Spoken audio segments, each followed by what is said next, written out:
ഇന്നത്തെ recipe broasted ചിക്കൻ്റെ റെസിപ്പിയാണ്.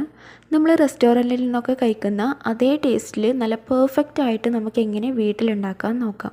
നോർമലി നമ്മൾ ബ്രോസ്റ്റ് ഉണ്ടാക്കുമ്പോൾ ഒരുപാട് ടൈം എടുത്തിട്ടാണ് ഉണ്ടാക്കാറുള്ളത്. പക്ഷേ ഇന്ന് ഞാൻ കാണിക്കുന്നത് ഇൻസ്റ്റൻ്റ് ആയിട്ട് ഉണ്ടാക്കിയെടുക്കാൻ പറ്റുന്ന ഒരു പെർഫെക്റ്റ് ബ്രോസ്റ്റഡ് ചിക്കൻ്റെ റെസിപ്പിയാണ്.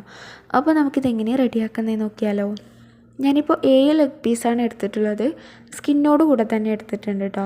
സ്കിന്നോട് കൂടെ ആകുമ്പോൾ ബ്രോസ്റ്റ് ഒന്നും കൂടി ഒന്ന് പെർഫെക്റ്റ് ആയിട്ട് കിട്ടും. പിന്നെ ഇതിലേക്ക് വേണ്ടത് ബ്രോസ്റ്റ് പൗഡറാണ്. ഞാനിപ്പോൾ സ്പൈസി ആയിട്ടുള്ള ബ്രോസ്റ്റ് പൗഡറാണ് യൂസ് ചെയ്തിട്ടുള്ളത്. അതുകൊണ്ടാണ് ഈ ഒരു കളറിൽ കേട്ടോ. അപ്പോൾ ഞാൻ യൂസ് ചെയ്തിട്ടുള്ള ബ്രോസ്റ്റ് പൗഡർ ഏതാണെന്നുള്ളത് ഞാൻ സൈഡിൽ ജസ്റ്റ് ഒന്ന് കൊടുക്കുക. ഇനിയിപ്പോൾ നമുക്കത് ഉണ്ടാക്കാനായിട്ട് തുടങ്ങാം. അതിനായിട്ടൊരു ബൗളിലേക്ക് 2 മുട്ടയുടെ വൈറ്റ് മാത്രം എടുത്തിട്ടുണ്ട്. ഇനി ഇതൊരു വിസ്കോ അല്ലെങ്കിൽ ഫോർക്കോ എന്തെങ്കിലും വെച്ചിട്ട് 2 മിനിറ്റ് ഒന്ന് ബീറ്റ് ചെയ്തെടുക്കുക. ഇങ്ങനെ നന്നായിട്ട് ബീറ്റ് ചെയ്തെടുത്തതിന് ശേഷം ഒരു ചിക്കൻ പീസ് എടുത്തിട്ട് ഈ എഗ് വൈറ്റിൽ നന്നായിട്ടൊന്ന് ഡിപ്പ് ചെയ്തെടുക്കുക. എന്നിട്ട് ബ്രോസ്റ്റ് പൗഡറിൽ നന്നായിട്ടൊന്ന് കോട്ട് ചെയ്തെടുക്കുക. ഇതുപോലെ നന്നായിട്ട് കോട്ട് ചെയ്തെടുത്തതിന് ശേഷം നല്ല തണുത്ത വെള്ളത്തിൽ ജസ്റ്റ് ഒന്ന് ഡിപ്പ് ചെയ്തെടുക്കുക. എന്നിട്ട് വീണ്ടും ബ്രോസ്റ്റ് പൗഡർ തന്നെ കോട്ട് ചെയ്തെടുക്കുക.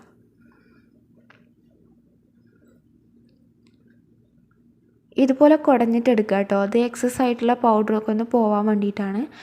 പിന്നെ ഇതുപോലെ തന്നെ നമുക്ക് ബാക്കിയുള്ളതും കൂടെ റെഡിയാക്കി എടുക്കാം.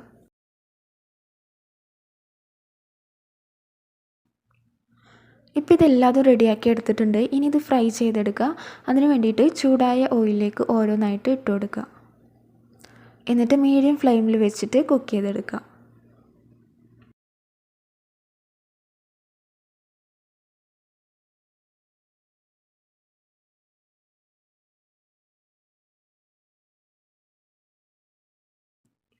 അങ്ങനെ ഒരു വശം നല്ല ഗോൾഡൻ ബ്രൗൺ കളറായി വരുന്ന സമയത്ത് തിരിച്ചിട്ട് കൊടുക്കുക.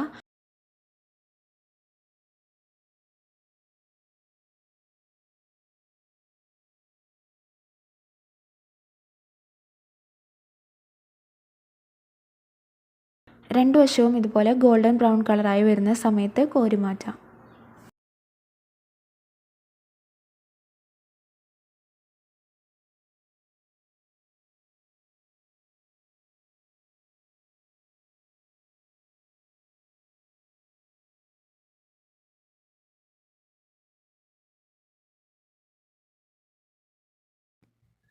അങ്ങനെ നല്ല പെർഫെക്റ്റ് ആയിട്ടുള്ള ബ്രോസ്റ്റഡ് ചിക്കൻ റെഡി ആയിട്ടുണ്ട്. 10 മിനിറ്റ് കൊണ്ട് ഉണ്ടാക്കിയെടുക്കാൻ പറ്റുന്ന നല്ല പെർഫെക്റ്റ് റെസിപ്പിയാണ്. അപ്പോൾ എല്ലാവരും ട്രൈ ചെയ്ത് നോക്കുക. അപ്പോൾ ഇന്നത്തെ വീഡിയോ എല്ലാവർക്കും ഇഷ്ടമായെന്ന് വിചാരിക്കുന്നു. ഇഷ്ടപ്പെട്ടാൽ ലൈക്ക് ചെയ്യുക, ഷെയർ ചെയ്യുക. ഇനിയും ഇതുപോലത്തെ റെസിപ്പീസിന് വേണ്ടിയിട്ട് ഈ ചാനലൊന്ന് സബ്സ്ക്രൈബ് ചെയ്യുക. താങ്ക്